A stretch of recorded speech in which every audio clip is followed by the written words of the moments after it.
Power star Pawan Singh का जन्मदिन है।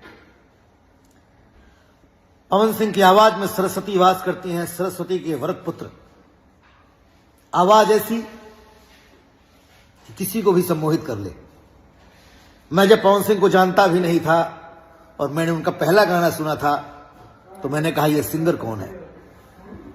वक्त बदला, हम सब लोग साथ में काम करने लगे। भोजपुरी संगीत को, गीत को विश्व तक पहुंचाया पवन सिंह ने।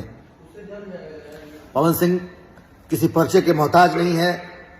पावर स्टार अभिनेता, बेहतरीन सुपरस्टार, मेगा स्टार। गायकी में दूर दूर तक उनकी आगे पीछे कोई नहीं। कहने को तो कोई कुछ भी कह ले, लेकिन ये सच है कि कई किलोमीटर ऊपर, कई किलोमीटर नीचे, कई किलोमीटर दाएं, कई किलोमीटर बाएं, पवन सिंह को भोजपुरी में अभी तक कोई भी सिंगर न छू पाया है और पता नहीं आगे छू पाएगा कि नहीं छू पाएगा। ये कसीदे में चापलूसी में नहीं पढ़ रहा हूं, ये कसीदे में इसलिए पढ़ रहा हूं क्योंकि वो व्यक्ति डिजर्व करता है। 2023 आपके लिए सुनहरा हो। पवन सिंह बाबू, आप वो सारे कीर्तिमान स्थापित करें जो अभी बाकी रह गए हैं।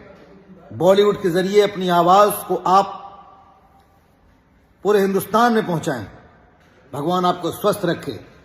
आप मुझे प्यार से मामा कहते हैं और मामा भांजे का रिश्ता ऐसा बना कि हमारे और आपके बीच में झगड़ा भी हो, झंझट भी हो, लेकिन वो न जाने क्यों एक ऐसा कौन सा लगाव है जो कभी एक दूसरे को आमने सामने लाके खड़ा कर देता है। और जब आमने सामने खड़ा हो जाते हैं तो सारे गिले शिकवे दूर हो जाते हैं।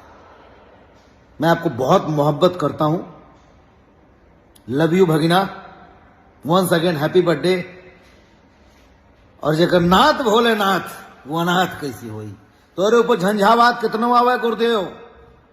भगिना तू चिंता मत करिया, तोरे साथे भोले बाबा हुए तो आर घंटा कुछ ना बिगड़ी। बस ऐसे हिलावत रहा, गाना के माध्यम से, अपने अभिनय के माध्यम से हिलावत रहा। हर हर Mahadev. Once again happy birthday. Love you.